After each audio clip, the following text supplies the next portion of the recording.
The 8-year-old girl stumbled through a whiteout blizzard in the Colorado wilderness, her lips blue, her fingers frozen, certain she would die alone in the snow until she found a cabin that shouldn't exist, perfectly maintained, stocked with supplies, and somehow waiting just for her. Before we dive into the story, make sure to smash subscribe, because tomorrow we have an extra special story for you that will blow your mind. The morning started the way most Colorado winter mornings do in the high country, cold, crisp, and breathtaking. Emma Davies stood outside the base camp lodge, her breath forming small clouds in the sharp mountain air. She was 8 years old, small for her age, with dark hair tucked beneath a bright red knit cap her grandmother had made. Her brown eyes scanned the pine trees towering above, their branches heavy with yesterday's snow. She didn't know it yet, but this would be the last normal moment of her life for a very long time. Her mother, Sarah, crouched beside her, checking the straps on Emma's backpack for the third time. Sarah's hands moved with practiced precision, tugging, adjusting, worrying. She'd been doing this since Emma's father died 2 years ago, checking and rechecking, as if tightness and preparation could keep tragedy away. "You don't have to do this, baby," Sarah said softly, her voice barely audible over the wind beginning to pick up through the valley. "We can go home, get hot chocolate, watch movies." Emma shook her head firmly. "Daddy would want me to go." Sarah's throat tightened. Emma's father, Michael Davies, had been an experienced wilderness guide and survival instructor. He'd died suddenly of a heart attack at 41, leaving behind a wife, a daughter, and a legacy of teaching people how to survive the unforgiving wild. This trip, organized by his old colleagues, was supposed to honor him. A winter survival weekend for families, teaching kids the basics, rope work, fire starting, shelter building, navigation. Sarah had almost said no. Almost kept Emma home where it was safe and warm. But Emma had begged, pleaded.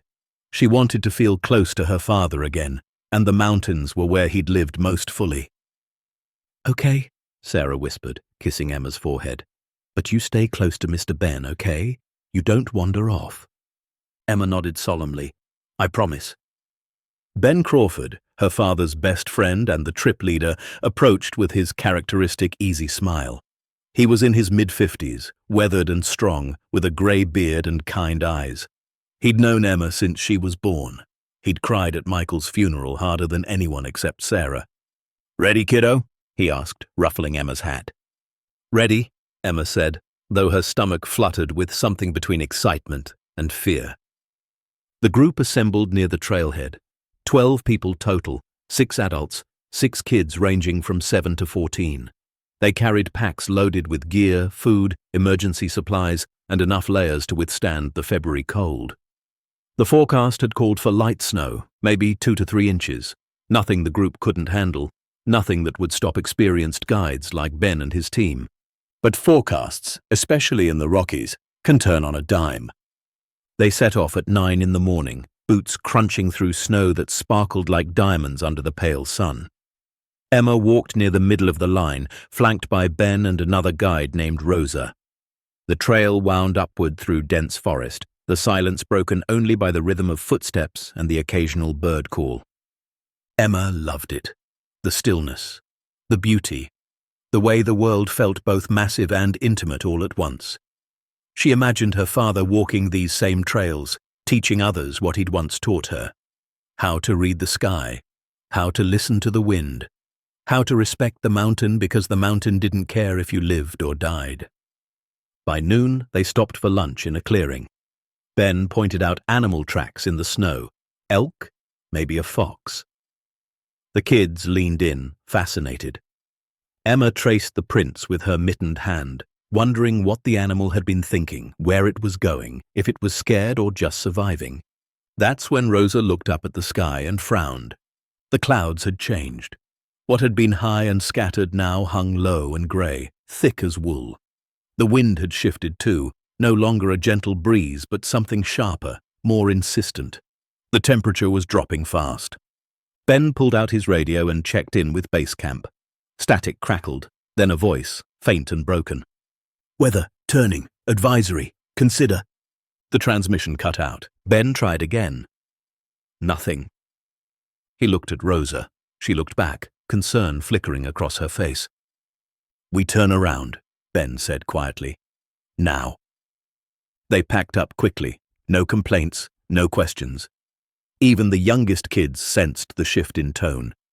Emma pulled her scarf tighter and fell into line. The group moved faster now, retracing their steps, boots slipping slightly on snow that had begun to harden beneath a thin layer of fresh powder. The storm hit 20 minutes later. It didn't creep in. It slammed into the mountain like a fist. One moment the world was grey and cold. The next, it was white chaos. Snow fell in thick, blinding sheets. The wind howled, tearing at jackets and hoods. Visibility dropped to less than 10 feet. Ben shouted orders, his voice nearly lost in the roar. "Stay together! Hold the rope! Don't let go!" They drilled for this. The guides pulled out a length of climbing rope and passed it down the line. Each person gripped it tightly. Emma's small hands clutched the rough fiber, her heart pounding. They moved as one organism, slow and deliberate, following Ben's lead. But the trail had vanished. Landmarks disappeared. The world became a swirling void of white and cold. Emma's face stung from the wind. Ice clung to her eyelashes. She focused on the rope, on the boots in front of her, on not letting go. Then Rosa shouted from the back of the line, "We need to stop. Build an emergency shelter. We can't navigate in this." Ben hesitated. They were still exposed, not near any natural windbreak. But Rosa was right. Moving blind was more dangerous than staying put. "Everyone down!" Ben yelled. "We dig in here!" The group huddled together as the guides began to organize. They would dig a snow trench, build a shelter, wait out the worst of it. It was textbook survival. Emma had read about it in her father's old manuals, but in the chaos of unpacking gear and shoveling snow, something went wrong. Emma had been holding the rope. She was sure of it. But when Ben called for one of the tarps, she let go for just a second to help pass it forward. Just 1 second. That's when a massive gust of wind hit. It was so strong it knocked 2 of the adults sideways. Snow exploded upward like a bomb. Emma staggered, blinded, disoriented. She reached for the rope. It wasn't there. "Mr. Ben!" she screamed. The wind swallowed her voice. She turned in a circle, arms outstretched, searching. "Mr. Ben! Mom!" Nothing but white, nothing but wind. Panic surged through her chest. She took a step forward, then another. "I'm here! I'm right here!" But she didn't know which direction here was anymore. The cold bit deeper now. Her cheeks burned, her fingers ached. She stumbled forward, calling out, desperate, terrified. The storm roared around her, endless and merciless. She didn't know how long she walked. Minutes? An hour? Time melted into frozen confusion. Her legs grew heavy, her lungs burned from gasping icy air. Tears froze on her face. She thought of her mother. She thought of her father. She thought of how stupid she'd been to let go of the rope. "I'm sorry," she whispered into the wind. "I'm so sorry." Her boot caught on something buried beneath the snow. She fell hard, face first, the impact knocking the air from her lungs. For a moment, she just lay there, snow piling onto her back, the world spinning. "Get up," a voice said in her head. It sounded like her father. "You have to get up, Emma." She pushed herself to her knees, shaking, sobbing. She couldn't see anything, couldn't feel her fingers anymore. Her body was shutting down, the cold seeping into her bones. Then, through the swirling white, she saw something. A shape, dark, solid, rectangular. She blinked hard, certain it was a hallucination. But it didn't disappear. She crawled toward it, each movement agony.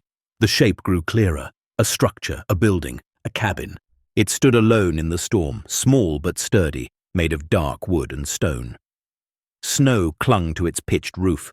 A single window glowed faintly, though no light burned inside. The door was shut tight. Emma reached the porch and collapsed against it, gasping.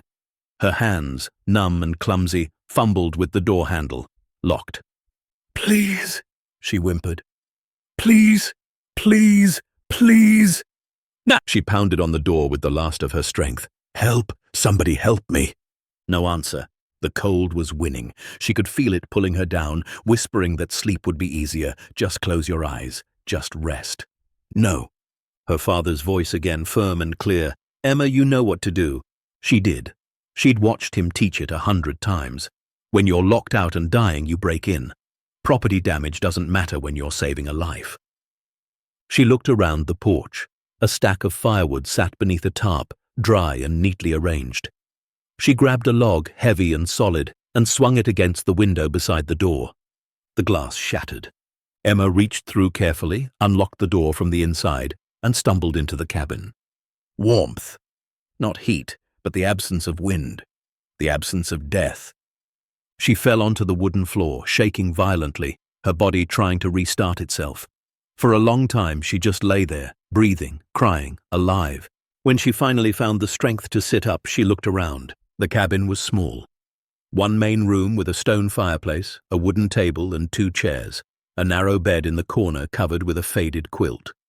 Shelves lined the walls, stocked with canned goods, jars of preserved vegetables, boxes of matches, candles. A cast-iron pot hung beside the hearth. Everything was clean, dust-free, organized, like someone had just stepped out. Emma's mind struggled to process it. She was in the middle of nowhere, in a blizzard, and she'd found a cabin that looked like it had been waiting for her. She stood on shaking legs and moved to the fireplace. Firewood was already stacked inside, kindling arranged beneath it. All she had to do was light it. Her father had taught her. Strike the match away from your body. Cup the flame. Let the kindling catch first.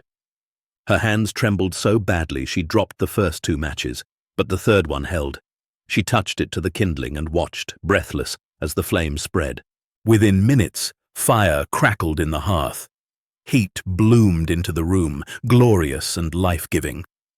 Emma sank onto the floor in front of it, holding her frozen hands toward the warmth. Tears streamed down her face.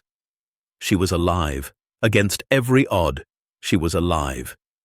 But as the adrenaline faded and the warmth seeped into her bones, new questions emerged. Where was she? Whose cabin was this? And why did it feel like someone had left it here just for her? She looked around more carefully now. The bed was made with military precision.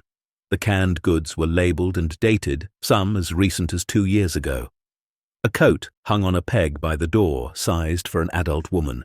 Boots sat beneath it, worn but clean. On the table sat a leather-bound journal, closed, a pen resting on top. Emma approached it slowly, almost afraid to touch it. She opened the cover. The first page was written in neat, careful handwriting. If you are reading this, you are lost, you are cold, you are scared, but you are alive, and that means there is still hope. Emma's breath caught. She turned the page. My name is Margaret Chen. I built this cabin 43 years ago in 1976, after I lost my daughter to this mountain. I have maintained it ever since. I keep it stocked. I keep it warm. Because no other child should die the way mine did. If you found this place, it was meant to be. Stay as long as you need. Use what you need. And when you leave, please, tell someone I was here. Tell someone I tried. Emma read it 3 times, her heart pounding. She flipped through the journal. Pages and pages of entries, dates, notes about supplies, weather observations, instructions for emergencies, and photographs. Tucked between the pages, faded Polaroids of a woman with kind eyes and dark hair standing in front of this very cabin, and beside her a young girl, maybe 9 or 10, smiling, alive. Emma stared at the girl in the photograph. She looked like Emma. Same dark hair, same small frame, same serious expression. A chill ran through her that had nothing to do with the cold. She set the journal down and walked to the window. The storm still raged outside, relentless. She was trapped here, at least for tonight, maybe longer. Her mother would be looking for her. Ben would have called for help. Search and rescue would come. But when? Emma returned to the fire and pulled the quilt from the bed, wrapping it around her shoulders. She opened one of the canned goods, peaches in syrup, and ate them slowly, savoring the sweetness. Then she opened the journal again and began to read. Margaret Chen's story unfolded in careful, heartbreaking detail. She had been a schoolteacher in a small town at the base of these mountains. She and her daughter, Lily, had gone on a winter hike in February of 1976. They'd been caught in a sudden storm, much like this one. They'd gotten separated. Margaret survived, Lily didn't. They found her body 3 days later, frozen beneath a pine tree, less than a mile from where Margaret had been rescued. The grief nearly destroyed Margaret. But instead of letting it consume her, she'd transformed it into purpose. She sold her house, quit her job, and moved into the wilderness. She built this cabin with her own hands, alone, over the course of 2 years, and she made a promise. She would keep it ready. Always. For the next lost child, for the next little girl who might need shelter. Emma's eyes blurred with tears as she read. This woman, this stranger, had spent decades maintaining a refuge she might never see used. All because she couldn't save her own daughter. And now, 48 years later, it had saved Emma. She closed the journal and stared into the fire. The wind howled outside, shaking the cabin walls, but inside she was warm. She was safe. She thought of her mother, probably frantic with worry. She thought of Ben and the search teams that would be mobilizing. She thought of her father and wondered if somehow he'd guided her here. "Thank you," she whispered to the empty room. "Thank you, Margaret." The fire crackled in response. Emma curled up on the floor near the hearth, the quilt wrapped tight around her. Exhaustion pulled at her like a tide. Her body ached, her mind swirled with questions. But for now, she was alive, and that was enough. She closed her eyes and let the warmth carry her into sleep, unaware that outside, in the howling storm, her mother was screaming her name into the void, unaware that miles away, rescue helicopters were grounded by weather, unaware that this cabin, this miracle, didn't appear on any map, in any database, in any official record. Margaret Chen had built it in secret, and she'd kept it secret. Until now. The night stretched long and cold. Emma woke several times, startled by the wind or the creak of wooden beams settling. Each time she added another log to the fire, just like her father had taught her. Keep it fed, keep it alive. Fire is life. By the third time she woke, the storm outside had quieted slightly. Not stopped, but softened. The howling wind had become a steady whisper. Snow still fell, but slower, more deliberate.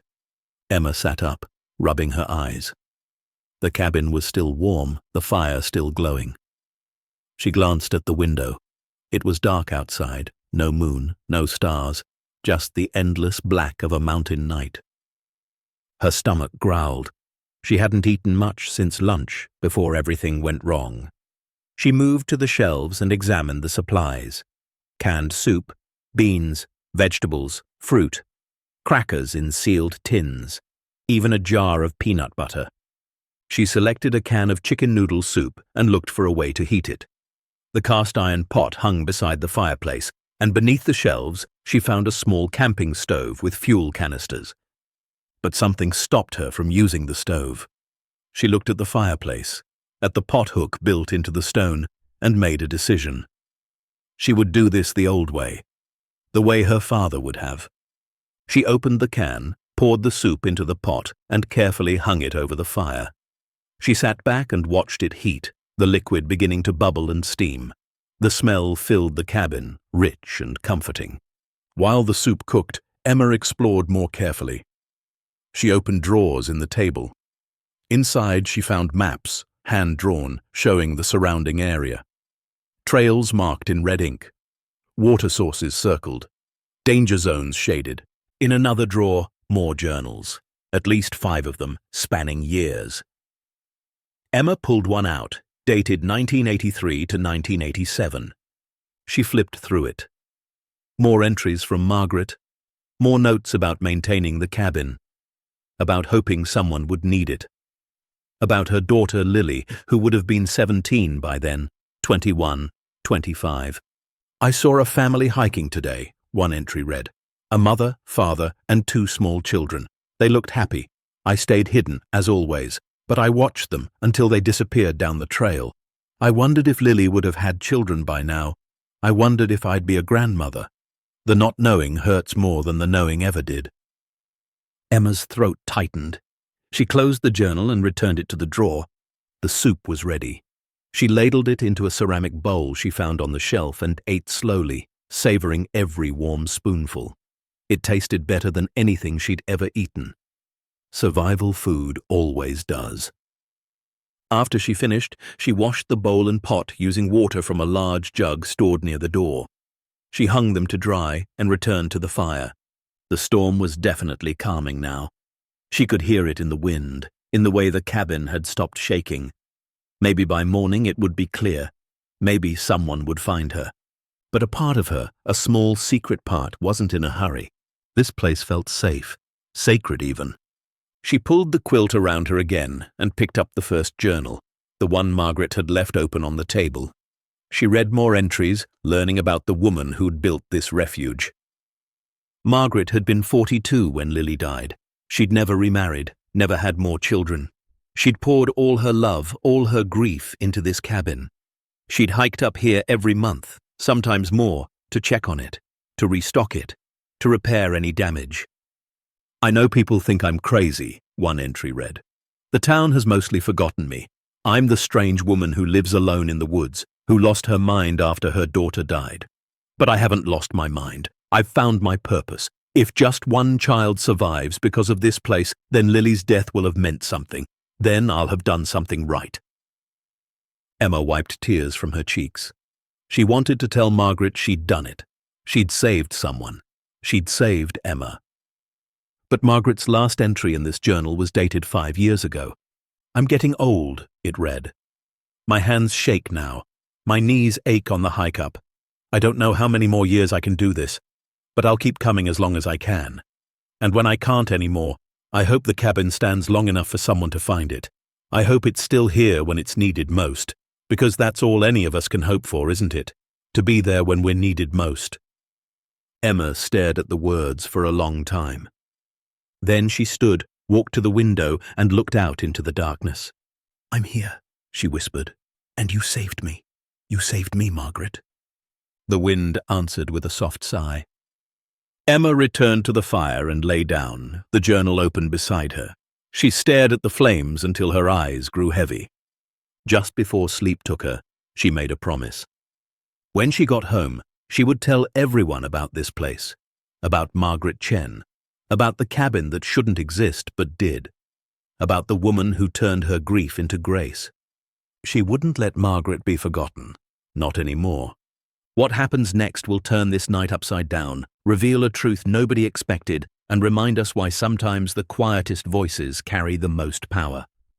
Stay tuned to see what happens next. If you're enjoying the story, please like, share, and subscribe for more.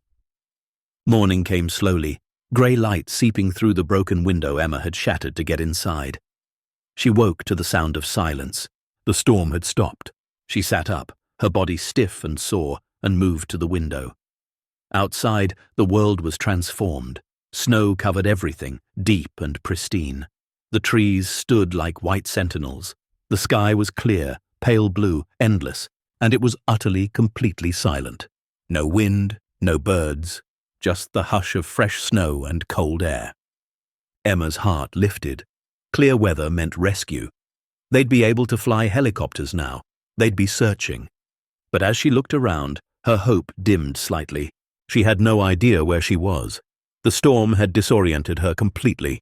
She could be a mile from the trail or 10 miles. She could be north of base camp or south. The cabin sat in a small clearing surrounded by dense forest. No landmarks, no signs. And she had no phone, no radio, no way to signal. She was alive and safe, but she was still lost. Emma took a deep breath, fighting panic. Her father's voice echoed in her mind. "When you're lost, Emma, you stay put. You make yourself visible. You conserve energy. Help will come." She nodded to herself. Okay. She would stay here. Make the cabin visible. Light a fire that produced smoke. Wait for rescue. She pulled on her coat, still damp from yesterday, and stepped outside. The cold hit her immediately, sharp and clean. Her breath clouded in front of her. She looked around, really seeing the cabin for the first time in daylight. It was beautiful. Simple but solid. The logs were weathered but intact. The stone chimney rose proudly against the sky. A small porch wrapped around the front, and beneath the snow, she could see a stone path leading away into the trees. She walked around to the side of the cabin and found a woodshed fully stocked. Beside it, a small hand pump for a well, frozen solid now but clearly functional in warmer months. Margaret had thought of everything. Emma returned to the front and began her work. She gathered the driest branches she could find and built a signal fire in the clearing, separate from the cabin. She soaked a piece of cloth in oil from a lamp inside and placed it at the base. Then she lit it. The fire caught quickly, and within minutes, thick smoke rose into the clear sky. She stood back, watching it climb, willing someone to see it. Then she returned inside to wait. Hours passed. Emma kept the signal fire burning, adding green branches to make the smoke darker, more visible. She ate crackers and peanut butter. She read more of Margaret's journals. She learned that Margaret had been a beloved teacher before Lily's death, that she'd organized field trips and science fairs, that her students had loved her. She learned that after Lily died, Margaret had tried to return to teaching but couldn't bear being around children anymore. Every face reminded her of what she'd lost. She learned that Margaret had spent 43 years living alone in the wilderness, her only companion the memory of her daughter and the hope that someday her work would matter. Emma cried as she read, for Margaret, for Lily, for all the lost children who never found shelter. By late afternoon, the sun was beginning to dip toward the horizon. No helicopters, no rescue teams, nothing. Emma's hope began to crack. What if they weren't looking in this area? What if they thought she'd gone in a different direction? What if the storm had made it impossible to track her? She stepped outside again, staring at the smoke still rising from her signal fire. "Please," she whispered, "please find me." The forest gave no answer. As darkness approached, Emma made a decision. She would spend another night here. She would keep the fire burning. And tomorrow, if no one came, she would try to find her way back. She had the maps Margaret had drawn. She had supplies. She had knowledge. She could do this. But as she turned to go back inside, something caught her eye. On the porch beside the door was a small wooden box she hadn't noticed before. She approached it slowly and lifted the lid.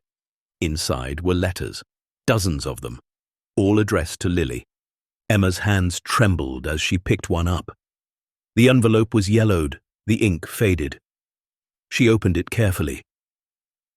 "My dearest Lily," it began, "you would be 30 today. I wonder what you would look like. I wonder if you'd have my eyes or your father's smile. I wonder if you'd be married, if you'd be happy.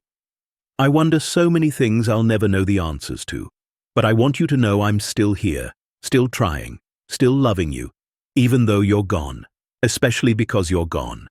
Happy birthday, my sweet girl. I'll see you again someday. Love always, Mom." Emma sank onto the porch steps, clutching the letter, sobbing. Margaret had written to her dead daughter for over 40 years, and she'd kept the letters here, in the cabin, in the place she'd built for Lily's memory. Emma carefully returned the letter to the box and closed the lid. She sat there for a long time, watching the sun set over the mountains, painting the snow pink and gold. This cabin wasn't just a shelter, it was a shrine, a monument to a mother's endless love, and somehow, impossibly, it had saved Emma's life. She stood slowly, wiping her eyes, and looked out at the wilderness, stretching in every direction. "Thank you, Margaret," she said again. "Thank you for not giving up. Thank you for building this. Thank you for saving me." The wind, soft now, seemed to carry her words away into the mountains. Emma went inside, added wood to the fire, and settled in for her second night. Tomorrow she would be found. She had to believe that, because Margaret had believed. For 43 years, Margaret had believed someone would need this place. And she'd been right. Emma pulled the quilt around her shoulders and opened the journal one more time. On the last page, Margaret had written something Emma hadn't noticed before. "To whoever finds this cabin in their darkest hour, you are stronger than you know, you are loved more than you realize, and you are exactly where you're meant to be. Don't be afraid. The mountain may be harsh, but there is always shelter if you're brave enough to look for it. Always. Emma closed the journal and held it against her chest. Outside, the stars emerged one by one, brilliant and cold. Inside, the fire crackled, warm and alive. And in the space between, a little girl survived another night, carried by the love of a woman she'd never met, saved by a promise made 4 decades ago. The cabin stood silent in the darkness, its secret still safe, its purpose finally fulfilled. But Emma's story was far from over. Because some mysteries run deeper than survival, some truths are buried beneath more than snow, and some promises once made echo through generations. Emma woke to a sound she hadn't heard in what felt like forever. Birds. Their soft chirping filtered through the broken window, tentative and sweet. She opened her eyes to find pale morning light spilling across the cabin floor, warmer than yesterday, softer somehow. Day 2. She sat up slowly, her muscles aching from sleeping on the hard floor despite the quilt's cushioning. The fire had burned down to embers. She added kindling and fresh logs, coaxing the flames back to life with the patience her father had taught her. Never rush a fire. Let it breathe. Let it grow. Once the fire crackled steadily, she moved to the window and looked out. The world remained buried in snow, but the sky held a different quality today. Not the clear blue of yesterday afternoon, but something heavier. Grey clouds gathered on the western horizon, moving slowly but deliberately toward the mountains. Another storm was coming. Emma's stomach dropped.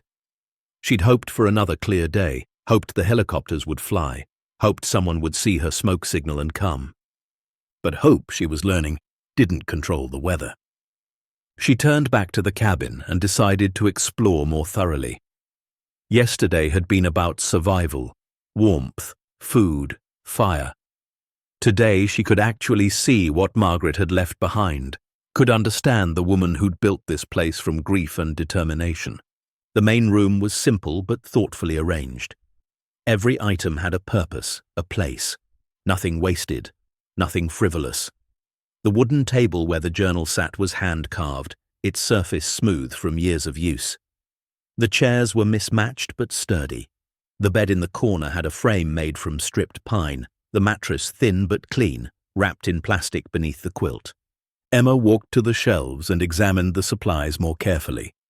The canned goods were organized by type and date. The oldest were from 2019, just 5 years ago.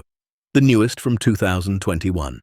Someone had been coming here regularly, maintaining the stock, ensuring nothing expired, but the most recent date was 3 years old. What had happened to Margaret 3 years ago? Emma pulled down one of the other journals from the drawer and opened it. This one was dated 2015 to 2018. The handwriting was shakier than in the earlier volumes, the letters larger, less controlled.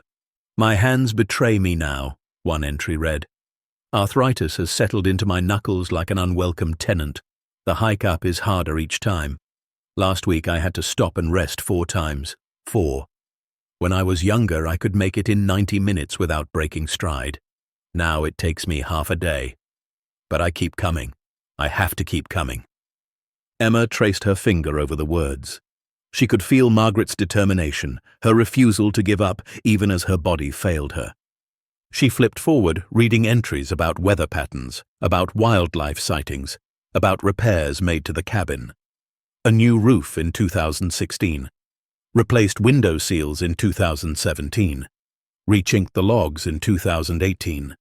Then the entries became less frequent. Months passed between them instead of weeks.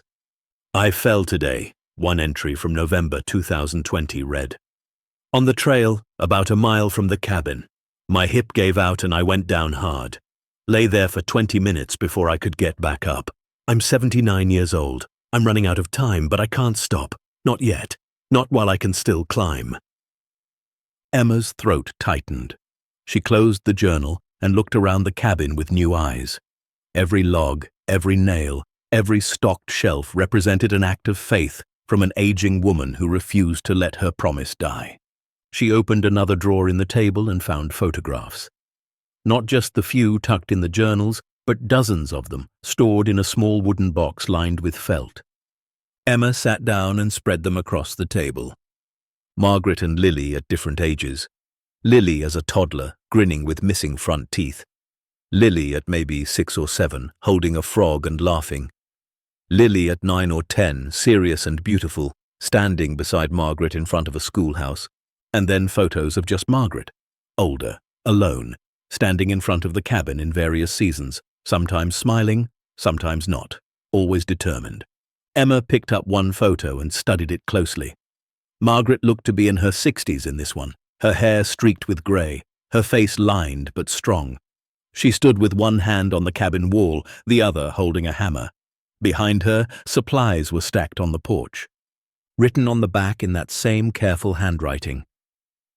40 years since I lost her. 40 years since I found my purpose. I'm not done yet. Emma set the photo down gently. 40 years of climbing this mountain.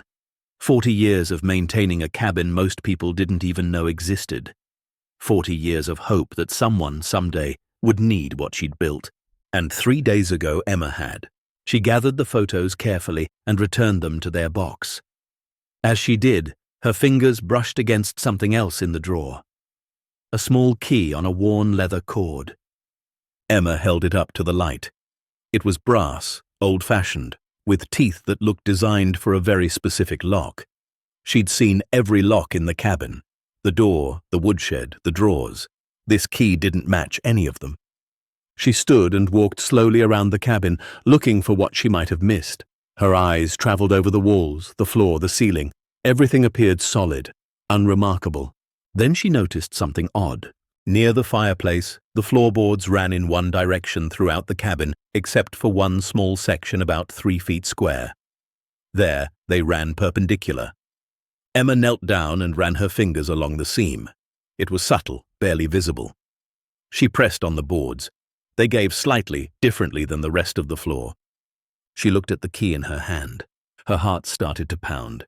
She examined the perpendicular section more closely and found it, a small brass keyhole, almost invisible in the grain of the wood. Emma inserted the key. It turned with a soft click.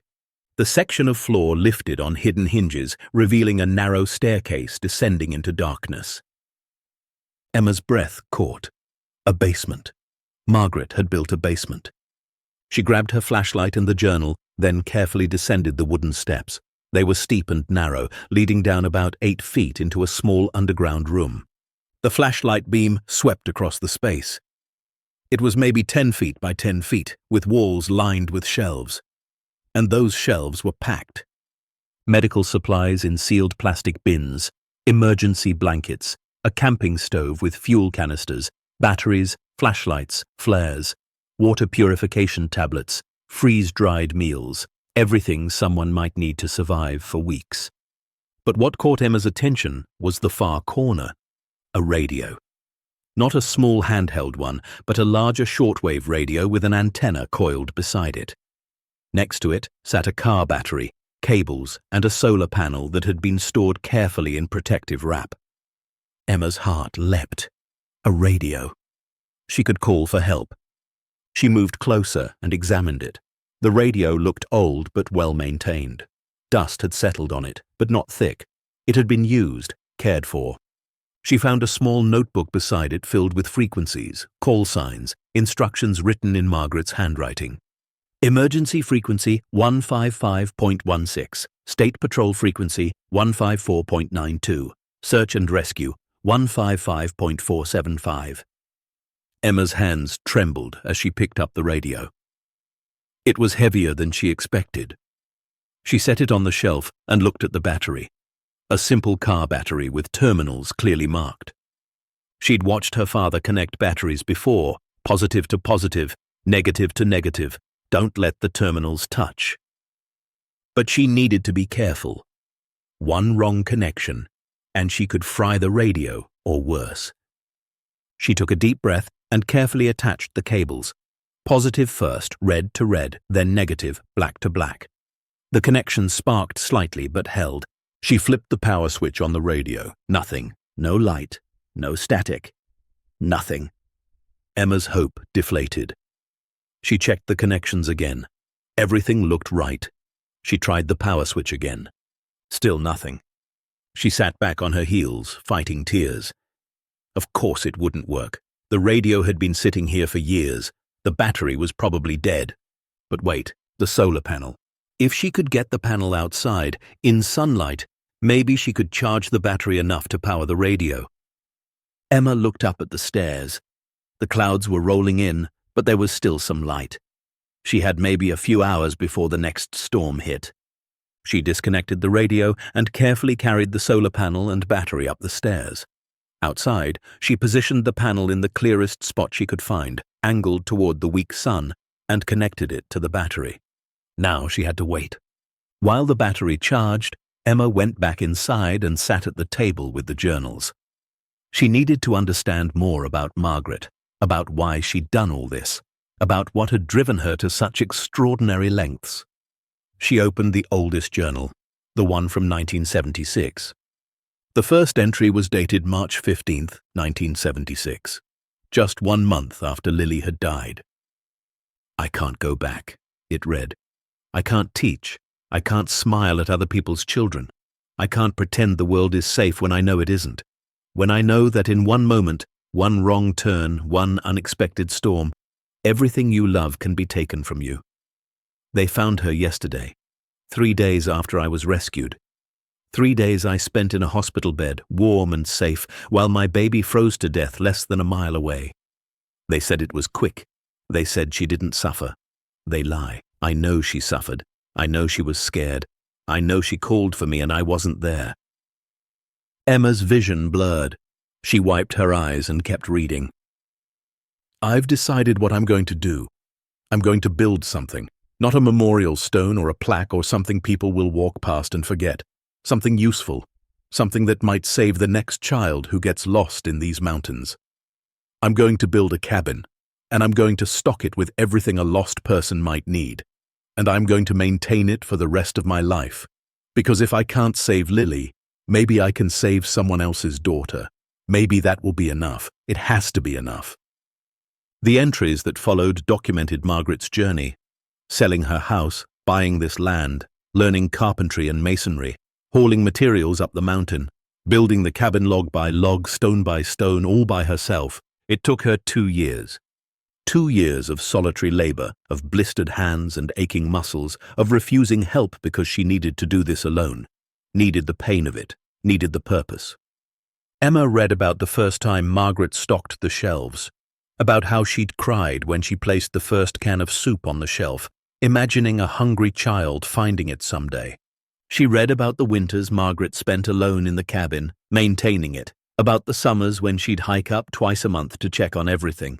She read about the years passing, 1978, 1982, 1990, 2000, and she read about Margaret's growing fear that she was wasting her life, that no one would ever find the cabin, that it would stand empty until it rotted and collapsed. But still she came, still she climbed the mountain, still she kept her promise. One entry from 2008 made Emma stop breathing. "I saw something today that shook me. A little girl, maybe 8 years old, hiking with her father. She had dark hair and serious eyes, and for one terrible, beautiful moment, I thought it was Lily. I know that's impossible. Lily would be 42 now if she'd lived. But sometimes the mind sees what the heart wants." The little girl laughed at something her father said, and the sound echoed through the trees like music. I stayed hidden and watched them until they disappeared down the trail. And I thought, this is why I do it. For girls like her. For fathers who want to teach their daughters to love the wilderness. For families who deserve a second chance if something goes wrong. Emma closed the journal and pressed her hands to her face. 2008. She would have been a baby then. But the description. A little girl with dark hair hiking with her father. It could have been any child. It probably wasn't her, but it could have been. What happens next will turn this night upside down, reveal a truth nobody expected, and remind us why sometimes the quietest voices carry the most power. Stay tuned to see what happens next. If you're enjoying the story, please like, share, and subscribe for more. Emma stood and walked to the window. The clouds had thickened, turning the sky grey and heavy. Snow had begun to fall again, light but steady. She thought about her mother, about Sarah, who was probably losing her mind with worry right now.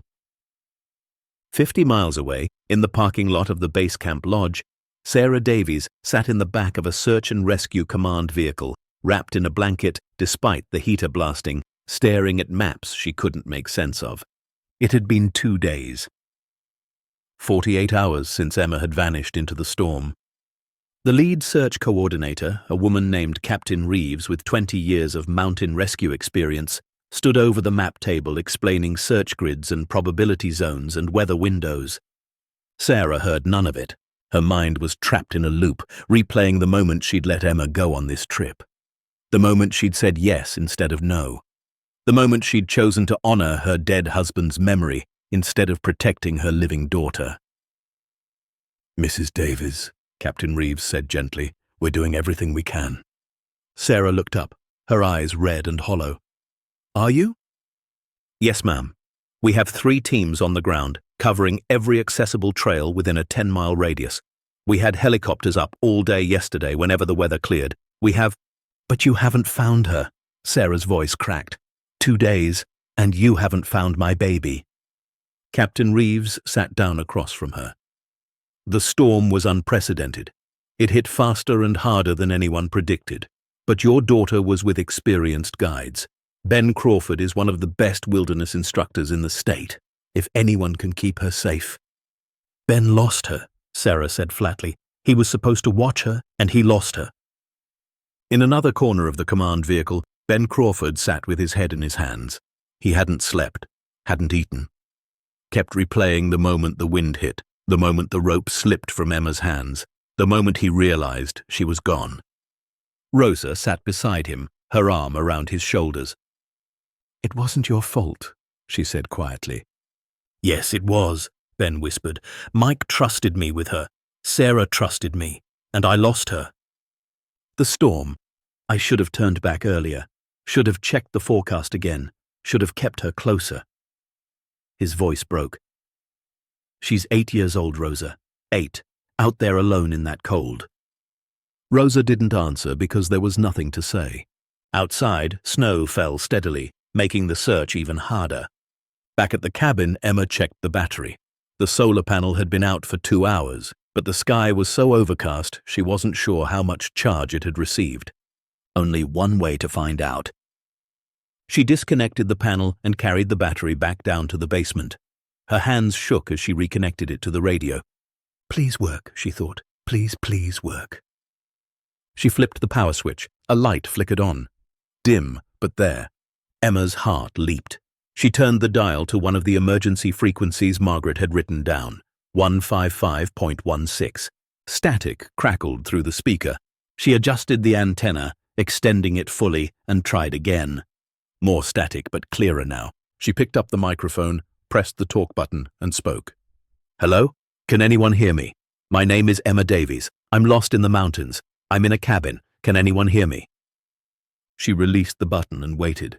Static. She tried again, louder this time. "This is Emma Davies. I'm 8 years old. I got separated from my group 2 days ago in the storm. I'm okay, but I'm lost. Please, can anyone hear me?" Static then, a voice broken and faint. "Read you, weak signal, repeat your—" The transmission cut out. Emma's breath caught. Someone heard her. Someone actually heard her. She pressed the talk button again. "My name is Emma Davies. I'm in a cabin. I don't know where. Please help me." "Emma, location." "I don't know where I am," Emma said, tears streaming down her face. "The cabin isn't on any map. It's in a clearing. There are pine trees all around. I can see mountains to the west." The radio crackled. "Many! Colorado, need more!" Emma looked around desperately. She needed something, anything that could help them find her. Then she remembered the maps. Margaret's hand-drawn maps. She ran up the stairs and grabbed them from the drawer. They showed the cabin's location relative to various landmarks. A creek to the north, a rock formation to the east that looked like a split boulder, a ridgeline to the south. She ran back down and studied the maps under the flashlight. "There's a creek north of the cabin," she said into the radio. "Maybe half a mile, and a big split rock to the east, and I can see a ridge with 3 peaks to the south." Copy, search, Stay where? I'm staying. I have food and shelter. I'm okay. Please tell my mom I'm okay. The radio crackled, and for a moment she thought she heard someone say her mother's name, but then the static swallowed it. The battery light on the radio flickered and dimmed. No, no, no, Emma whispered. She tried the talk button again. Can you hear me? Are you there? Static, then nothing. The radio went dead. Emma sat in the darkness of the basement, the flashlight her only illumination, and let the tears come. She'd made contact. Someone had heard her. But had they heard enough? Did they know where to look? She didn't know. She climbed back up the stairs and closed the hatch. Outside, the snow fell heavier now. The second storm had arrived. She was trapped here for at least another night. Emma added wood to the fire and wrapped herself in the quilt. She picked up the journal again, needing the comfort of Margaret's words, needing to feel less alone. She found an entry from 1995. Lily would have been 29 today. I wonder what she would have become. A teacher like me? A doctor? An artist? She loved to draw. I still have her sketchbooks, tucked away in a box I can't bring myself to open. I wonder if she would have children of her own by now, if I would be a grandmother. These are the ghosts that haunt me, not what was, but what could have been, what should have been. Emma's chest ached. She understood that pain now, the not knowing, the what-ifs. She turned the page and found something tucked inside. A child's drawing, faded and creased. It showed a simple cabin in the woods, trees around it, mountains in the background. At the bottom, in a child's handwriting, it said, "My Favorite Place," by Lily Chen, age 9. Emma stared at it. This cabin. Lily had drawn this cabin. But that didn't make sense. Margaret built the cabin after Lily died. Unless... Emma flipped back through the journal, searching. Then she found it. An entry from October 1975, 4 months before Lily died. Lily and I found the most beautiful clearing today on our hike. She said we should build a cabin there someday, just the two of us, where we could go to get away from everything. I laughed and told her maybe when she was older. She drew a picture of it when we got home. I have it hung on the refrigerator. My sweet girl and her wild imagination. Emma's hands trembled. Margaret hadn't just built a random cabin. She'd built Lily's dream. She'd found that clearing, that exact spot where her daughter had imagined their refuge, and she'd made it real. Not as a place they could share, but as a place that would shelter others in Lily's name. Emma looked around the cabin with new understanding. Every log, every nail, every carefully stocked shelf was an act of love. Margaret had built her daughter's dream and given it to strangers. She'd turned loss into legacy. Emma carefully tucked the drawing back into the journal and held it close. Outside, the storm howled, but inside, she felt something shift. She wasn't alone here. Margaret's love surrounded her, 48 years of dedication and hope woven into every inch of this place. And Lily's dream, a simple cabin in the woods, had saved Emma's life. She closed her eyes and whispered into the quiet. "Thank you, Lily. Thank you for dreaming this. Thank you, Margaret, for building it." The fire crackled its response. Somewhere in the mountains, search teams huddled in their tents, waiting for the storm to pass. Somewhere, Sarah sat in a cold command center, refusing to sleep, refusing to give up hope. And somewhere between the known and unknown, between maps and memories, a little girl survived in a cabin that shouldn't exist, protected by a promise made before she was born. The snow continued to fall. The radio stayed silent, but Emma held on.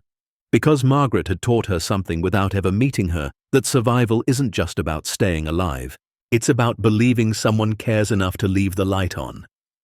Emma spent the evening reading more journals, piecing together Margaret's life like a puzzle. She learned that Margaret had never stopped being a teacher, even in isolation. She'd written detailed instructions for every emergency, left them in notebooks throughout the cabin. How to purify water from the creek. How to signal for help. How to treat hypothermia. How to start a fire with damp wood. Each one was written as if Margaret was speaking directly to the person reading it, gentle but firm, encouraging but practical.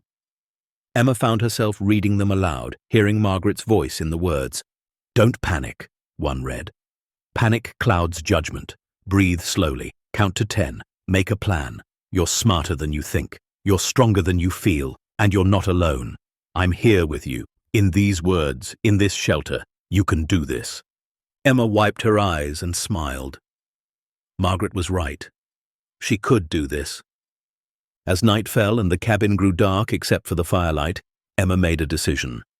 Tomorrow, if the storm cleared and no one came, she would take the maps and try to find her way back.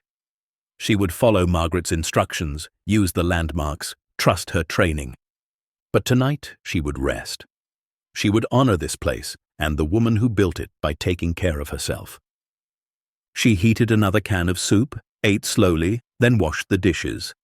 She added wood to the fire, checked that the door was secure, and arranged her makeshift bed near the hearth. Before she lay down, she did something she hadn't done since her father died.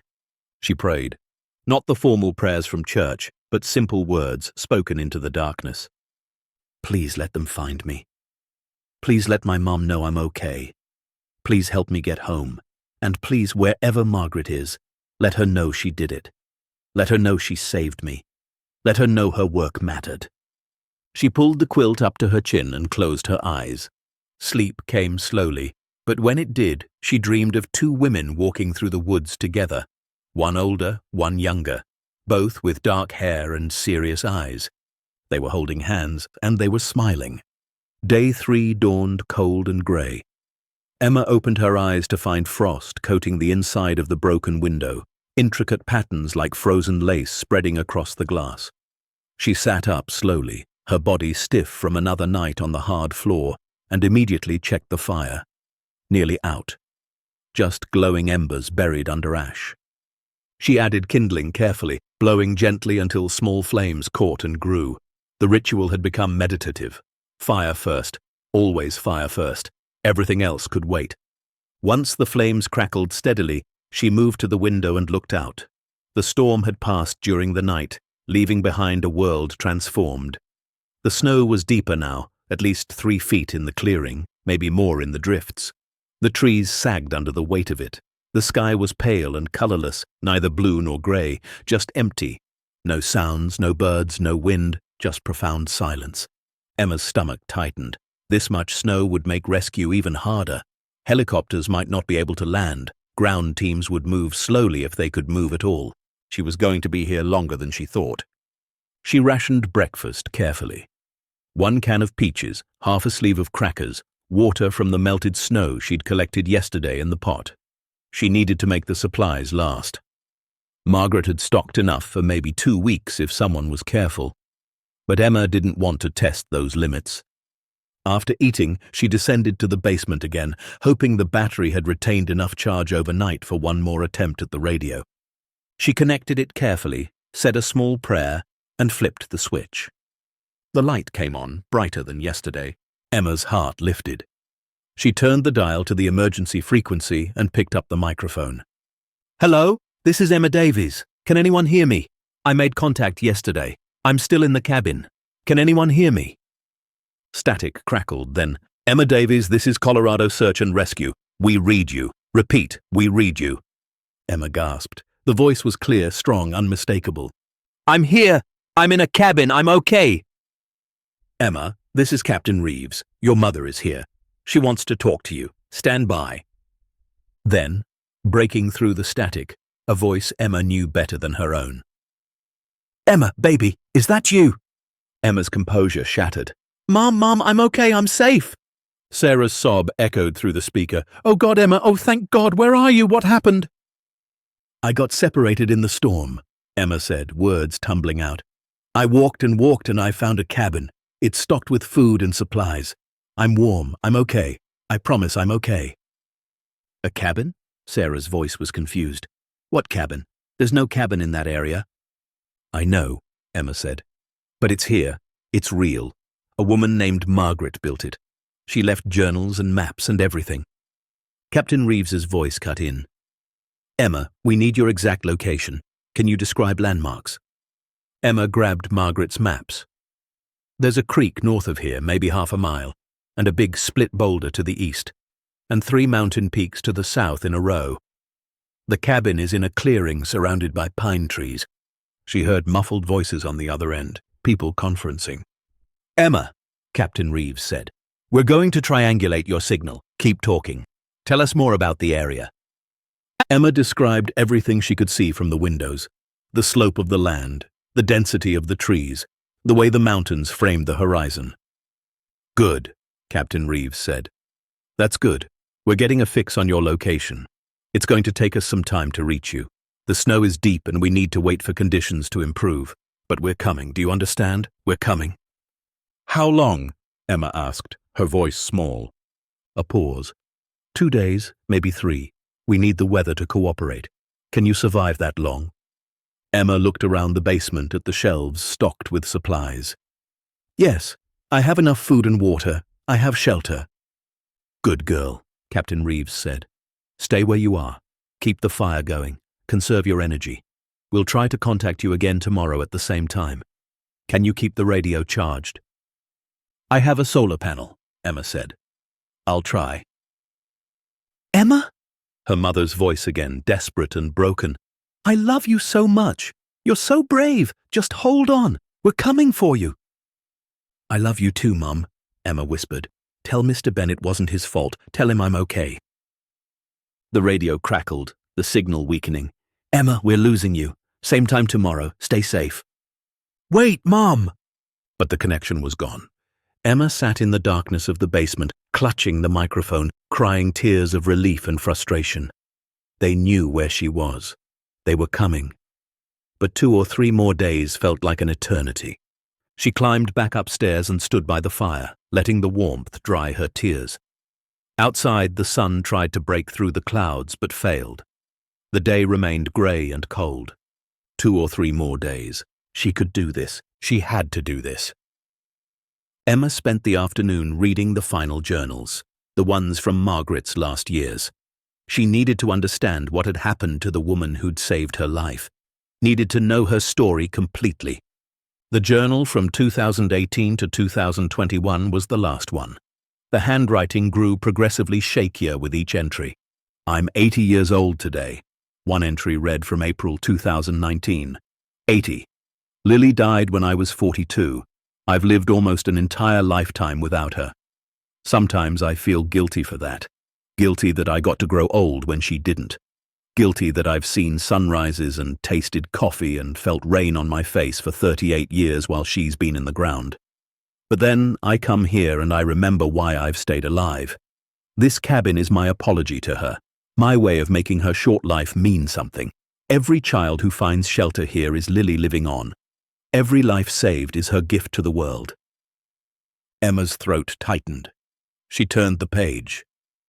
An entry from September 2020 made her sit up straight. "I need to write this down while I still remember. The town wants to forget. They've always wanted to forget. After Lily died, after the investigation and the newspaper articles and the whispers, Ridgeway did what small towns do best. They buried the story, stopped talking about it, removed the memorial bench the school had placed in her honor, changed the name of the trail where she was found. They said it was too painful, too tragic, that dwelling on it would hurt tourism. But really, they just wanted to pretend it never happened. They wanted to forget that a little girl died in their mountains because no one had prepared properly, because the weather forecast was ignored, because people got careless, and they wanted to forget me. The grieving mother who wouldn't move on, who wouldn't smile and pretend everything was fine. So I let them forget. I left. I came here, and I built something they couldn't erase." Emma felt anger rise in her chest. They'd tried to erase Lily, to erase Margaret, to sweep tragedy under the rug because it was inconvenient. But Margaret hadn't let them. She'd built this cabin in defiance of their forgetting. She kept reading. "I know my time is running out," an entry from January 2021 read. "My heart is weak. The doctors say I should be in a facility, somewhere with medical care. But I can't leave yet. Not until I've made one final trip to the cabin. Not until I've restocked it one more time. Not until I've written my last entry and left my final instructions. Because whoever finds this place needs to know the truth, needs to know that Lily existed, that she mattered, that she still matters. The town may have forgotten, but I won't let the world forget. Emma's hands shook as she turned to the last entry. It was dated March 15th, 2021, exactly 45 years after the first entry, exactly 45 years after Lily died. The handwriting was barely legible, letters sprawling and uneven. This is my last climb. I can feel it in my bones, in my lungs, in the way my heart struggles with every step. I made it to the cabin one final time. I've stocked the shelves. I've repaired what needed repairing. I've left instructions for every emergency I can imagine. And now I need to write my last request, my final promise. To whoever finds this cabin in their darkest hour, you are the reason I've done this. You are the answer to 45 years of hope and grief and stubborn love. Please, when you're rescued, when you're safe, tell them about this place. Tell them about Lily. Tell them about the little girl who dreamed of a cabin in the woods and the mother who built it in her memory. Don't let them forget again. Don't let our story disappear, because some things are too important to bury, too precious to erase. Loss matters, love matters, and the promise to help others, even when the world wants you to give up, that matters most of all. Thank you for surviving. Thank you for being here. Thank you for making every painful step up this mountain worth it. I can rest now. I kept my promise. Margaret Chen, March 15, 2021. Emma closed the journal and pressed it to her chest, sobbing. Margaret had died knowing she'd done everything she could. She'd climbed the mountain one final time, 80 years old with a failing heart, just to make sure the cabin was ready. Just to make sure that if someone needed it, it would be there. And 4 years later, Emma had. She wiped her eyes and stood. She walked to the shelf and found what she was looking for, a notebook and pen. She sat at the table and began to write. My name is Emma Davies. I'm 8 years old. I found this cabin on February 10th, 2025, after getting lost in a blizzard. Margaret Chen saved my life. Her cabin saved my life. And I promise, when I get home, I'm going to tell everyone about her, about Lily, about what they did here. I won't let the world forget. I promise. She dated it and left the notebook open on the table beside Margaret's journal. 2 promises, 45 years apart, bound by the same cabin, the same love, the same refusal to let tragedy have the final word. The afternoon faded into evening. Emma maintained the fire, ate a small dinner, and watched the light die outside. The temperature was dropping again. She could feel it in the way the cabin walls seemed to contract, in the way her breath clouded even near the fire. She pulled on an extra sweater she'd found in Margaret's small closet. It was too big, hanging to her knees, but it was warm, and it smelled faintly of lavender and wood smoke. As darkness fell, Emma sat by the fire with Margaret's journals piled beside her. She'd read them all now, cover to cover. She knew Margaret's story as well as her own. The woman who'd lost everything and turned that loss into purpose. The mother who'd spent 45 years keeping a promise to a daughter who never grew old. The teacher who'd never stopped teaching, even in death, leaving behind lessons in every carefully stocked shelf, every written instruction, every act of stubborn hope. Emma understood something now that she hadn't before. Grief didn't have to destroy you. It could build something instead. Margaret had taken the worst moment of her life and built shelter from it, literally. She'd transformed unbearable pain into a refuge for others. And in doing so, she'd made Lily's short life infinite. Because every person who survived because of this cabin carried Lily's dream forward. Every rescue was Lily living again. Emma added wood to the fire and settled in for another night.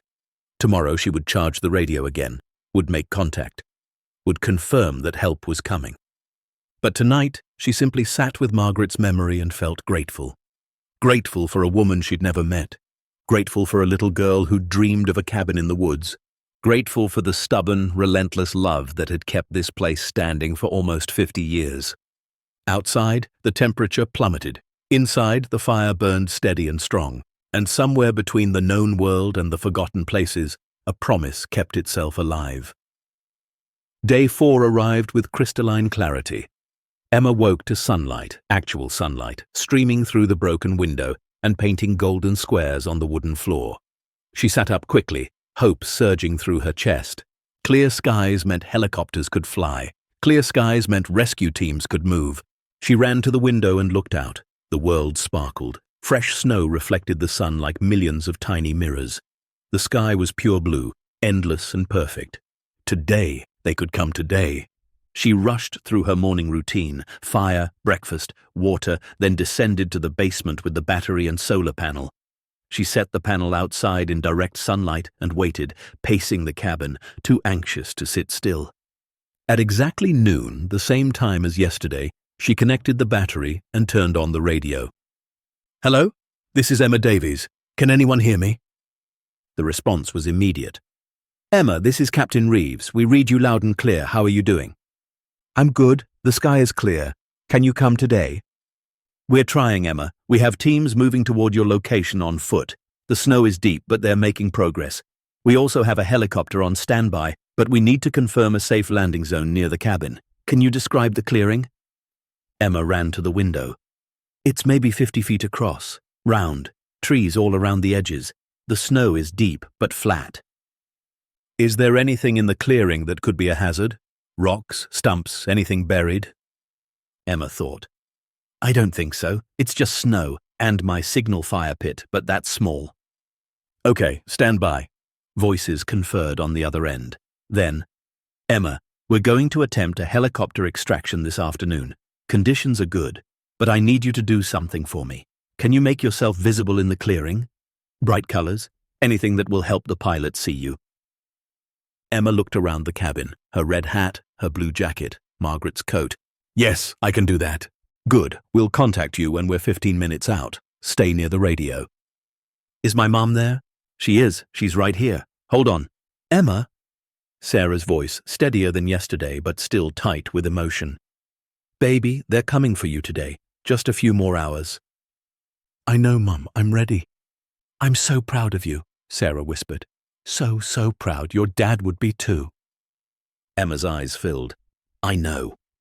They talked for a few more minutes, Sarah asking about food and warmth and whether Emma was hurt.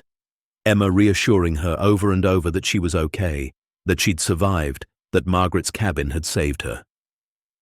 When the radio finally went silent, Emma sat back and let out a long breath. Today. She was going home today. She spent the next 2 hours preparing. She gathered all of Margaret's journals and stacked them carefully on the table. She wrote a note explaining where she'd found them and why they mattered. She packed the maps and the photographs in a waterproof bag she found in the basement. Then she did something that felt important. She cleaned the cabin, she washed the dishes and put them away. She swept the floor. She folded the quilt neatly on the bed. She restocked the firewood beside the hearth. She made sure everything was exactly as Margaret would have wanted it, because someone else might need this place someday, and when they did, it would be ready, just like Margaret had promised. At 2 o'clock in the afternoon, the radio crackled to life. "Emma, this is Captain Reeves. We're 15 minutes out. Go to the clearing now. Make yourself visible." Emma's heart hammered. She pulled on her jacket, grabbed her red hat and ran outside. The cold hit her immediately, sharp and biting, but she didn't care. She positioned herself in the center of the clearing, waving her arms, her red hat bright against the white snow, and then she heard it. The distant thump of helicopter blades, getting closer, getting louder. Emma jumped up and down, waving frantically. Tears streamed down her face, freezing on her cheeks. The helicopter appeared over the tree line, massive and loud and beautiful. It circled once, twice, the pilot assessing the landing zone. Then it descended. Snow exploded outward in a blinding white cloud. The noise was deafening. But Emma stood her ground, waving, laughing, crying. The helicopter touched down. The door slid open, and 3 figures emerged, running toward her. The first reached her and swept her up in strong arms. Captain Reeves. She wrapped Emma in a thermal blanket and held her close. "You did it," she said. "You survived. You incredible, brave girl, you survived."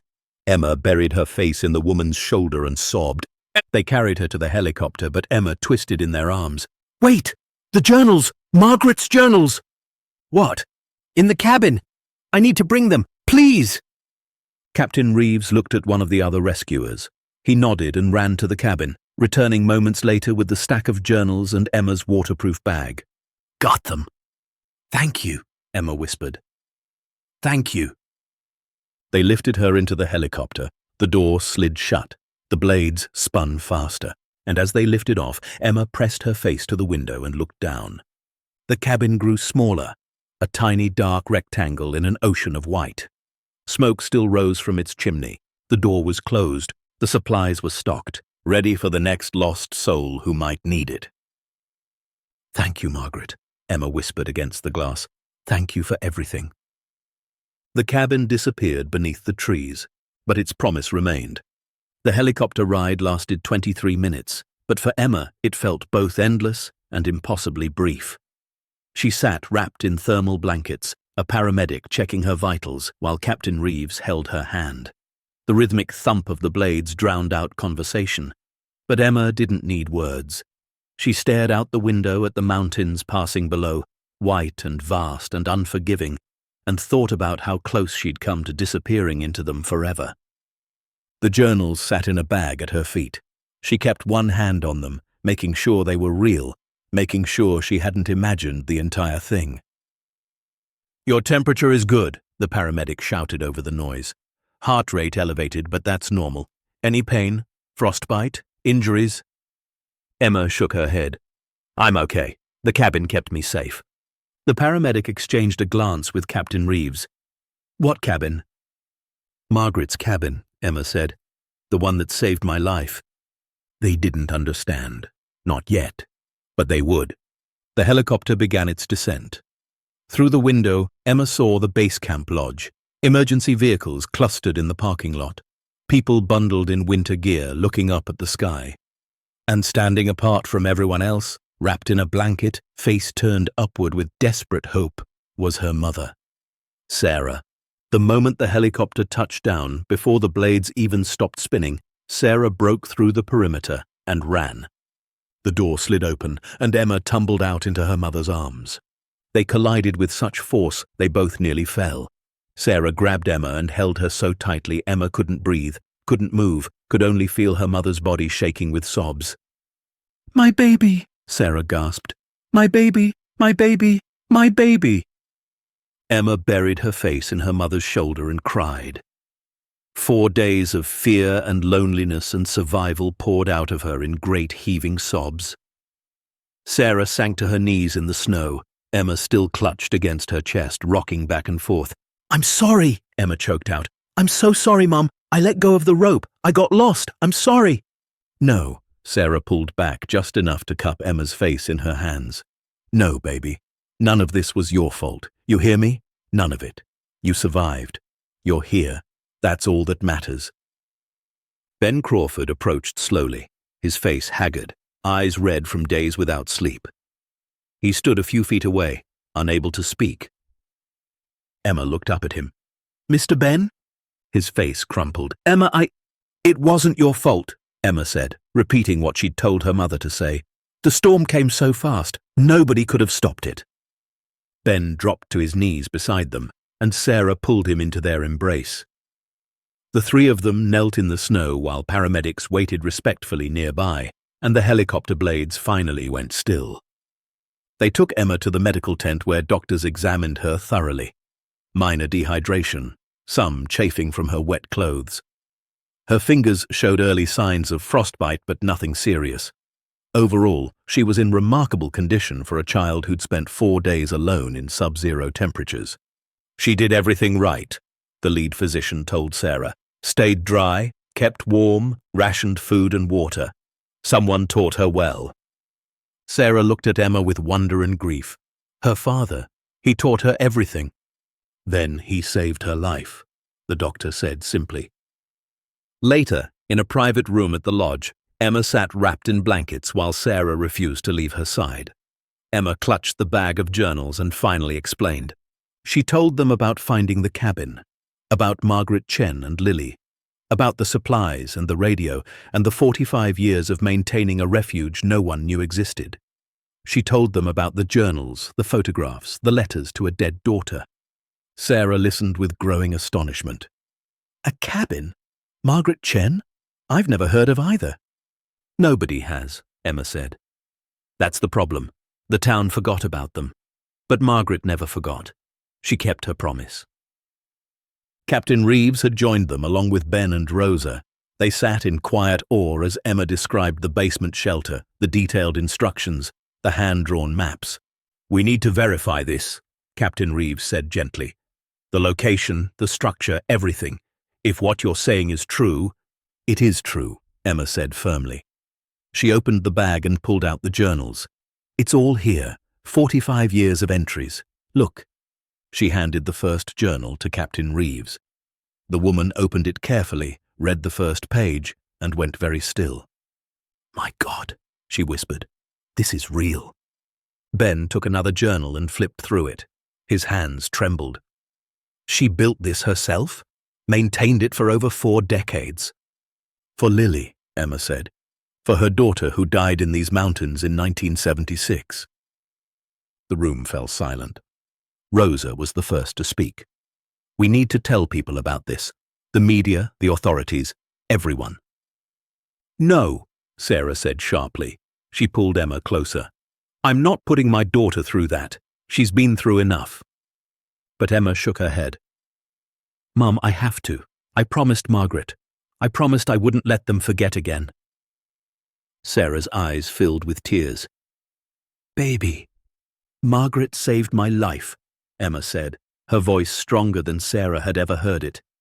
"And before she died, she asked whoever found the cabin to tell her story, to make sure people remembered Lily. I have to keep that promise. I have to." Sarah stared at her daughter, this small, fierce person who'd survived 4 days alone in the wilderness and emerged not broken but determined. Finally, she nodded. "Okay," she whispered, "okay." The news conference happened 2 days later, after Emma had been thoroughly checked by doctors and allowed to go home. It was held at the community center in Ridgeway, the small town at the base of the mountains, the town where Margaret and Lily had lived 50 years ago. The room was packed. Local news, regional reporters, some national outlets that had picked up the story of the little girl who survived alone in the mountains. But none of them knew the real story yet. Emma sat at a table with her mother beside her, Captain Reeves on the other side. The journals were stacked in front of her. Before the press conference began, Emma had insisted on one thing. Lily's photograph sat propped beside the journals, the one of her at 9 years old, smiling, alive. Captain Reeves spoke first, giving the basic facts of the rescue. Then she turned to Emma. "Emma, can you tell everyone what you found out there?" Emma looked at the cameras, at the reporters with their notebooks and recorders, at the curious faces filling the room. She was 8 years old and terrified, but she'd promised. She took a breath and began to speak. "I found a cabin," she said. Her voice was quiet at first, then grew stronger. A cabin that a woman named Margaret Chen built in 1978. She built it because her daughter Lily died in those mountains in 1976 during a winter storm. Lily was 10 years old. The room shifted. People leaned forward. Emma continued. "Margaret built the cabin in the exact spot where Lily had once dreamed of building one. And for 45 years, Margaret climbed that mountain and kept the cabin stocked with food and supplies. She maintained it all by herself, hoping that someday someone who was lost would find it. And 4 days ago, I did. That cabin saved my life." She picked up the first journal and held it up. "This is Margaret's story. She wrote it all down. Every trip up the mountain, every repair, every year of hoping someone would need what she built. And she did it all in memory of her daughter." Emma looked directly at the cameras. "Margaret asked that whoever found the cabin would tell people about Lily, would make sure the town didn't forget what happened. So I'm telling you now. Lily Chen died in these mountains on February 14th, 1976. She was 10 years old. She loved to draw. She dreamed of building a cabin in the woods, and her mother spent the rest of her life making sure that dream could save others." Emma pointed to the photograph. "This is Lily. Please don't forget her again." The room erupted. Questions shouted from every direction. Cameras flashed. But Emma just sat quietly, holding her mother's hand, knowing she'd kept her promise. The story exploded across the state, then the country. Within 48 hours, Margaret Chen and Lily's story was everywhere. Major news networks sent crews to Ridgeway. Newspapers ran front-page features. Social media lit up with people sharing the tale of the grieving mother who'd built a refuge that saved a lost child 50 years later. But the real impact happened in Ridgeway itself, because as journalists began investigating, they discovered something ugly. Margaret and Lily Chen had been erased. Town records from 1976 confirmed Lily's death. But there was no memorial, no marker, no acknowledgement. The trail where she'd been found had been renamed in 1983. The bench the school had placed in her honor had been removed in 1985. Even Margaret's name had been scrubbed from most town documents after she moved into the wilderness. One elderly resident, when interviewed, said what many had thought but never voiced. "We wanted to move on. The story was too sad, bad for tourism, bad for morale, so we just stopped talking about it." The backlash was swift and fierce. Online, people called it a disgrace, a betrayal, an act of institutional cruelty against a grieving mother and a dead child. In Ridgeway, the town council held an emergency meeting. The mayor, a man who'd been on the council since the 1990s, stood before angry citizens and apologized. "We failed Margaret Chen," he said, his voice shaking. "We failed Lily. We chose comfort over compassion, and we were wrong. I'm deeply, profoundly sorry." But apologies weren't enough. A week after Emma's rescue, a group of townspeople, led by Ben Crawford and Rosa, organized a community meeting. Over 200 people attended. They gathered in the same community center where Emma had told her story, and they made a decision. They would restore Margaret's legacy. They would make the cabin official. They would ensure neither Margaret nor Lily would ever be forgotten again. Sarah and Emma attended the meeting. Emma carried the journals, which she'd been carefully preserving with the help of the local historical society. An older woman approached them, tears streaming down her face. "I taught with Margaret," she said. "Before Lily died. She was the kindest person I ever knew. When Lily died, I should have been there for her. But I was scared. I didn't know what to say. So I said nothing. And I've regretted it every day for almost 50 years. She took Emma's hands. "Thank you for bringing her back to us. Thank you for making us remember." Others came forward with similar stories. Elderly residents who'd known Margaret. Former students who remembered Lily from school. People who'd seen Margaret hiking alone into the mountains year after year and never thought to ask why. The collective guilt was palpable, but so was the determination to do better. Within a month, plans were underway. The cabin would be designated as an official emergency shelter, maintained by the Forest Service in partnership with a newly formed non-profit. It would be equipped with modern emergency equipment, a satellite phone, better insulation, but preserved exactly as Margaret had built it. The non-profit was named the Lily Chen Memorial Foundation.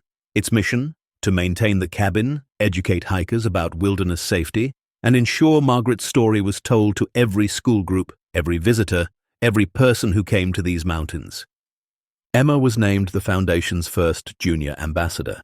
She stood on stage at the Foundation's launch event 3 months after her rescue and spoke to a crowd of over 500 people. "Margaret Chen taught me something," Emma said, her voice steady despite the cameras and the crowd.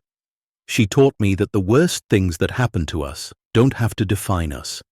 They can transform us. Margaret lost everything when Lily died, but instead of letting that loss destroy her, she turned it into purpose. She built something that would help others, and because she did, I'm alive today." Emma paused, looking out at the faces watching her. "I'm 8 years old. I can't build a cabin. I can't maintain a shelter in the mountains for 45 years. But I can do what Margaret asked. I can remember. I can tell the story. I can make sure that Lily's life and Margaret's love matter. And I can promise that as long as I'm alive, I'll never let anyone forget them again." The crowd rose in standing ovation. Sarah watched from the front row, tears streaming down her face, amazed at the person her daughter was becoming. The months that followed were a blur. Emma returned to school but found herself in demand as a speaker. She talked to student groups about wilderness safety, about survival, about the power of remembering those we've lost. The journals were carefully archived by the State Historical Society. Copies were made and distributed to libraries. Margaret's words, her 45 years of faithful documentation, became required reading in Colorado schools studying local history. The cabin itself became something of a pilgrimage site. The Forest Service established official protocols. The shelter remained unlocked and stocked for emergencies, but visitors needed permits and were required to attend a briefing about its history and purpose. A plaque was installed on the exterior wall, Margaret's Haven, built 1978 by Margaret Chen in memory of her daughter, Lily Chen, who died in these mountains February 14, 1976. This shelter has been maintained for nearly 50 years as a refuge for those who are lost. May all who enter find safety, hope, and the knowledge that they are not forgotten. Below it, a second plaque read, First Life Saved, Emma Davies, February 10 through 13, 2025. In Ridgway, the town erected a memorial in the Central Park. 2 bronze statues, a woman and a young girl, holding hands, looking toward the mountains. Lily and Margaret, together forever. At the base, Margaret's final words from her journal were engraved, Some things are too important to bury, too precious to erase. Loss matters, love matters, and the promise to help others, even when the world wants you to give up, that matters most of all. The dedication ceremony was held on February 14, 2026. Exactly 50 years after Lily died. Exactly 1 year after Emma had stumbled into the cabin. Emma stood before the memorial with her mother, Ben, Rosa, and hundreds of townspeople who'd once tried to forget and now gathered to remember. The elderly woman who'd taught with Margaret stepped forward. Her name was Dorothy, and she was 83 years old. I have something to say, Dorothy began, her voice wavering. 50 years ago, we failed. We let grief scare us. We let discomfort silence us. We chose to forget because remembering hurt too much. And in doing so, we abandoned a woman who needed us. We erased a child who deserved to be celebrated. I can't change what we did. None of us can. But we can change what we do now. We can choose to remember. We can choose to honor. We can choose to learn. She turned to Emma. This young girl taught us that. An 8-year-old child showed us what we should have done all along. She kept her promise. The least we can do is keep ours. The crowd applauded. Several people openly wept. Emma walked forward and placed a bouquet of wildflowers at the base of the statue. Yellow daisies and purple lupines, the same flowers that grew wild in the mountains where the cabin stood. Thank you, Margaret, she whispered. Thank you, Lily. Your promise is safe with me. That spring, the Lily Chen Memorial Foundation announced its first major initiative, a scholarship program for students interested in wilderness education, emergency response, or teaching. The first recipient would be chosen in Lily's name. Emma helped establish the criteria. The scholarship wouldn't go to the student with the highest grades or the most accolades. It would go to the student who demonstrated compassion, resilience, and a commitment to helping others. Like Margaret, Emma explained to the selection committee, she didn't do what she did for recognition. She did it because it was right. The foundation also began working with the Forest Service to establish more emergency shelters throughout Colorado's wilderness areas. Each one would be modeled after Margaret's cabin. Each one would carry a plaque explaining the story. Each one would be a living memorial to a mother's love and a daughter's dream. By summer, Emma's life had found a new rhythm. She was still a kid, still went to school, still played with friends, still argued with her mother about bedtime. But she carried something extra now, a sense of purpose that most people didn't find until they were much older. She gave talks at schools and community centers. She helped the foundation plan events. She wrote letters to politicians advocating for better wilderness safety education. And once a month, she and her mother made a trip to the memorial in Ridgway. They'd sit on the bench facing the statues, and Emma would tell Sarah stories from Margaret's journals, stories she'd memorized, stories that felt like they belonged to her now. On one such visit, an older man approached them. He was probably 70, lean and weathered, with kind eyes. "Excuse me," he said. "Are you Emma Davies?" Emma nodded. "I'm Thomas Chen," he said. "Margaret was my aunt." Emma's breath caught. Sarah stood, protective. Thomas smiled gently. "It's okay. I just wanted to thank you for what you did, for remembering them." "You're Margaret's family?" Emma asked. "I am. Or I was. I didn't know her well. After Lily died, Margaret cut ties with most of us, said we didn't understand her grief. Maybe we didn't. But I always wondered what happened to her. When your story broke, when I heard her name after all these years," his voice cracked, "I'm ashamed it took a stranger to honor her properly. But I'm grateful that someone finally did." Emma stood and hugged him. This tall stranger who carried Margaret's blood. "She was amazing," Emma said. "She saved my life, and she did it because she loved Lily so much she couldn't bear for anyone else to suffer the way she did." Thomas wiped his eyes. "That sounds like Margaret, always thinking of others, even when she was drowning in her own pain." They talked for over an hour. Thomas shared memories of Margaret before the tragedy, of family gatherings and holiday dinners, and a woman who loved to laugh and teach and nurture. He shared photos he'd kept in a box for decades, too painful to look at but too precious to destroy. Emma asked if she could make copies for the Foundation's archive. Thomas not only agreed but donated the originals. "They belong with her story," he said. "They belong where people will see them and remember that she was more than her grief. She was a whole person, a beautiful person." Before he left, Thomas knelt in front of Emma. "You know what the greatest gift is that you gave my aunt?" Emma shook her head. "You proved she was right," Thomas said. "For 45 years she believed someone would need that cabin, and the world probably thought she was crazy. Hell, I thought she was wasting her life, but you proved that every step up that mountain, every can of soup she stocked, every log she replaced mattered. You proved her faith was justified." He smiled. "That's the greatest honor you could give someone, to prove their hope wasn't wasted." 1 year and 5 months after Emma's rescue, on a warm July morning, she returned to the cabin.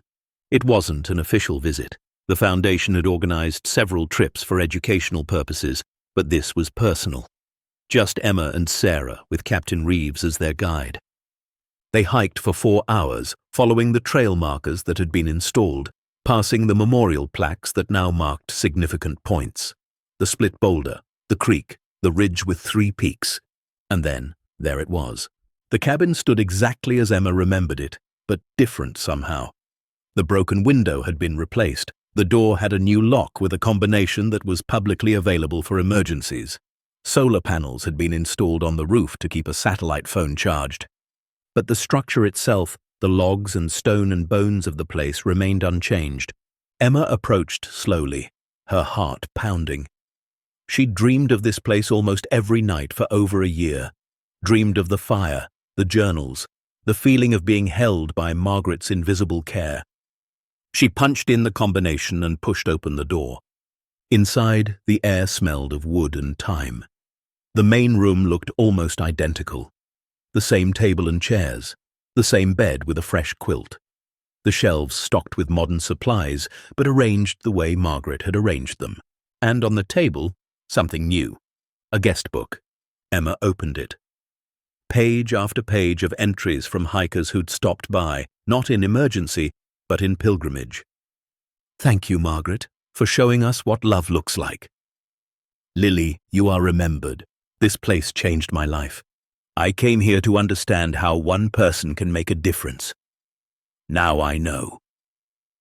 Emma's eyes filled with tears. She picked up the pen attached to the book and wrote, "I'm back. 1 year and 5 months after you saved my life. The world knows your story now, Margaret. The world remembers Lily. I kept my promise, and I'll keep it every day for the rest of my life. Thank you for building this. Thank you for never giving up.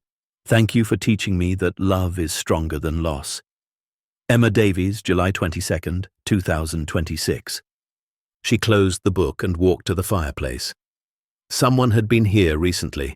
Fresh logs were stacked beside the hearth. Everything was clean and cared for. Sarah stood in the doorway, watching her daughter with awe. "You okay, baby?" Emma nodded. She walked to the hatch in the floor and lifted it. The basement was still there, still stocked, still ready. She climbed down and stood in the space where she'd repaired the radio, where she'd made contact with the world, where she'd found hope in the darkest moment. On the shelf where the radio had sat, someone had placed a small framed photograph. It was the picture of Lily and Margaret standing together in front of the cabin, the one Emma had found in the journals, but beneath it was a new photograph. Emma and Margaret's images side by side. Someone had created a composite. Two girls, 50 years apart, both saved by the same love. Emma picked it up and held it close. "Thank you," she whispered. "Thank you for everything." Outside, the July sun warmed the clearing. Birds sang in the trees. Wildflowers bloomed in patches where the snow had melted months ago. Emma emerged from the cabin and stood in the center of the clearing, right where the helicopter had landed a year ago. Right where her life had changed forever. Captain Reeves approached. "You know what's remarkable?" she said. "What?" "We've had 6 emergency uses of this cabin since your rescue. 6 people who got lost or injured and found their way here. Every single one survived because of the supplies, the shelter, the satellite phone. Margaret's work is still saving lives." Emma smiled. "It always will." They stayed for an hour, Emma showing her mother everything. The shelves Margaret had built. The bed where Emma had slept, the window she'd broken to get inside. Sarah listened, touching the walls, the table, the quilt, trying to understand the miracle that had happened here. Before they left, Emma did one final thing. She took a small wooden box from her backpack. Inside was something she'd been working on for months, a carved wooden plaque made in shop class with help from her teacher. It read, "Lily's dream, Margaret's promise, Emma's testament. May this cabin stand for all who are lost, for all who need shelter, for all who need to know they are not alone." She hung it beside the door, next to the official plaques. Then she locked the door, punched the combination again to make sure it worked, and turned to face the mountains. "Goodbye," she said softly. "I'll come back. I promise I'll come back." The hike down was easier than the hike up. They reached the trailhead at sunset, the sky painted in shades of orange and purple. Sarah put her arm around Emma's shoulders. "How do you feel?" Emma thought about it. "Grateful," she finally said. "Grateful that I got lost. Grateful that Margaret built the cabin. Grateful that I survived. Grateful that I got to tell her story." She looked up at her mother. "Do you think Dad would be proud?" Sarah's eyes filled with tears. "Baby, he's more proud than you can possibly imagine. You survived using everything he taught you. And then you turned that survival into something bigger than yourself. You honored someone who'd been forgotten. You fought for a story that needed to be told. That's exactly what he would have done." They drove home as stars emerged overhead, the same stars that had watched over Emma during her 4 nights alone, the same stars that had watched over Margaret for 45 years of faithful climbing. The world had changed in 18 months. Emma had changed. But the mountains remained constant, beautiful and brutal, caring nothing for human hope or fear. And somewhere in those mountains, hidden in a clearing surrounded by pines, a cabin stood ready, waiting for the next lost soul, waiting to prove that love, real stubborn faithful love, never dies. It just builds shelters for strangers. It just keeps promises made to daughters who never grew old. It just refuses to let grief have the final word. Anyone can survive if they're willing to hold on, to trust in the kindness of strangers they'll never meet, and to believe that someone, somewhere, cared enough to leave the light on. As the years passed, Emma Davies grew up in the shadow of the mountains that had almost claimed her. But she never saw them as enemies. She saw them as teachers, as the place where she learned that survival wasn't just about staying alive, it was about making sure others could survive too. By the time she turned 18, The Lily Chen Memorial Foundation had established 12 emergency shelters throughout Colorado's wilderness. Each one saved lives. Each one carried the story. Emma attended college on the Lily Chen Memorial Scholarship, studying emergency management and nonprofit leadership. She never forgot where she came from or who had saved her. And every year, on February 14th, the anniversary of Lily's death and the middle of Emma's 4 days alone, she returned to the cabin. Sometimes with her mother, sometimes with friends, sometimes alone. She'd sit by the fire, read from Margaret's journals, add wood to the stove, and make sure everything was ready. Because Margaret had taught her the most important lesson of all, that the greatest thing you can do in this life isn't to avoid tragedy, but to transform it into something that serves others. The little girl who got lost in winter had found more than a cabin. She'd found her purpose, and she'd made sure that the woman who saved her, the daughter who inspired her, and the love that built it all would never be forgotten again. Because some promises are too important to break, some stories are too powerful to bury, and some lights, once lit, burn forever. The end.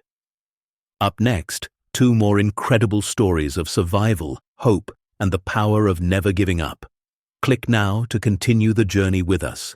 And don't forget to hit subscribe if you believe that love and compassion can echo through generations and change the world.